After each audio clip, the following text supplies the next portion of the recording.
Assalamualaikum warahmatullahi wabarakatuh. Kembali lagi dengan saya di channel Satria Sing Pandawa. Dalam video kali ini saya akan kembali membahas tentang subwoofer ya teman-teman.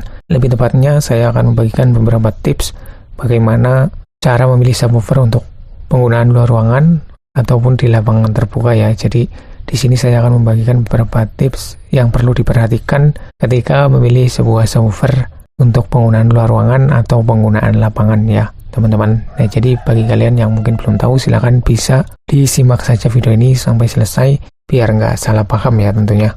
Nah, jadi sebagai disclaimer di sini saya hanya sharing apa yang saya tahu ya. Jadi bukan bermaksud untuk menggurui, apalagi merasa paling pintar ya. Jadi bagi kalian yang mungkin kurang suka dengan video kali ini, silahkan bisa di skip saja ya teman-teman.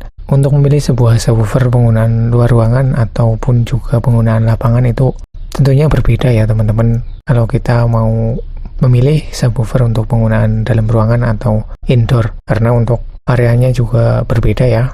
Tentu untuk speaker atau perangkat audio yang kita gunakan juga berbeda.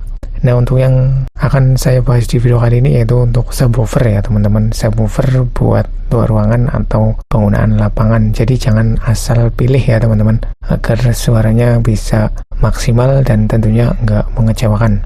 Tentunya yang harus kalian perhatikan yang pertama adalah pilih subwoofer dengan SPL tinggi ya. Karena untuk penggunaan luar ruangan itu tentunya harus bisa mengcover semua area ya teman-teman. Jadi kita harus memilih sebuah subwoofer yang memiliki SPL tinggi atau kekerasan yang tinggi. Carilah subwoofer dengan sensitivitas tinggi, misalkan lebih dari 95 desibel ya teman-teman, biar efisien dan mampu mendorong jauh untuk suaranya. Suara yang dihasilkan bisa terlempar jauh dan bisa mengcover area yang ada tentunya ya teman-teman. Nah, itu untuk hal yang pertama yang harus diperhatikan ya. Untuk hal yang kedua yaitu gunakan driver 18 in atau lebih. Nah, jadi untuk speaker penggunaan luar ruangan dan dalam ruangan itu berbeda ya teman-teman untuk ukurannya. Untuk penggunaan dalam ruangan mungkin kita cukup menggunakan speaker dengan diameter yang kecil, misalkan contohnya dari mulai 6 in sampai dengan 15 in itu sudah cukup ya teman-teman. Nah, kalau untuk luar ruangan, seperti contohnya penggunaan lapangan, kita harus memilih speaker dengan diameter yang besar, seperti contohnya 18 in ke atas ya. Kalau untuk sebuah subwoofer, agar suara yang dihasilkan bisa maksimal dan bisa dapat di frekuensi rendahnya ya teman-teman. Karena driver besar itu lebih kuat di frekuensi rendah dan juga cocok untuk hentakan di ruangan terbuka ya teman-teman. Nah, terus kemudian untuk hal yang selanjutnya yang perlu diperhatikan yaitu box subwoofernya ya teman-teman. Ini kita bisa memilih box subwoofer jenis horn atau folded horn atau manifold ya. Nah, untuk box subwoofer juga nggak kalah penting dengan komponen speakernya ya, karena untuk box ini berfungsi sebagai resonansi dan juga berperan penting tentunya teman-teman. Nah, untuk box jenis horn atau folded horn ataupun juga manifold, untuk jenis ini lebih efisien untuk jarak jauh ya, dan tentunya cocok buat lapangan besar atau ruangan terbuka ya tentunya.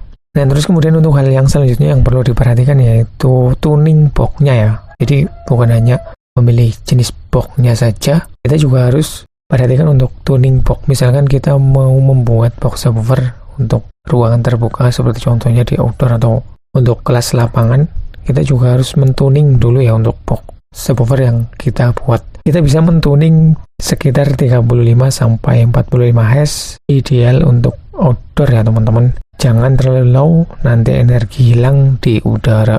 Jadi memang kalau untuk frekuensi sub itu ya memang berada di frekuensi rendah ya teman-teman. Dari mulai 60 Hz ke bawah ya. Jadi kita harus mentuning box yang kita buat di frekuensi tersebut tentunya ya. Kemudian untuk hal yang kelima yang perlu kita perhatikan yaitu daya power amplifiernya. Ini juga nggak kalah penting, kita harus perhatikan juga ya untuk power yang kita gunakan.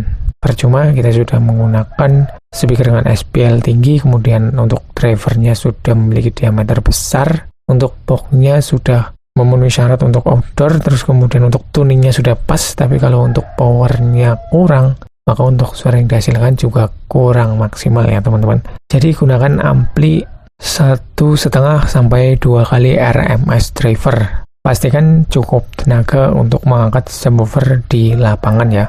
Jadi kita bisa memilih power yang besar, terutama yang kita sesuaikan dengan RMS dari komponen speaker yang kita gunakan ya teman-teman. Nah jadi itu ya untuk beberapa hal tips memilih subwoofer buat lapangan atau untuk outdoor ruangan terbuka ya. Jadi jangan asal pilih subwoofer, jangan kita samakan dengan subwoofer penggunaan dalam ruangan ya teman-teman. Nah jadi itu ya teman-teman untuk pembahasan kita di video kali ini, mudah-mudahan bisa bermanfaat buat kalian tentunya.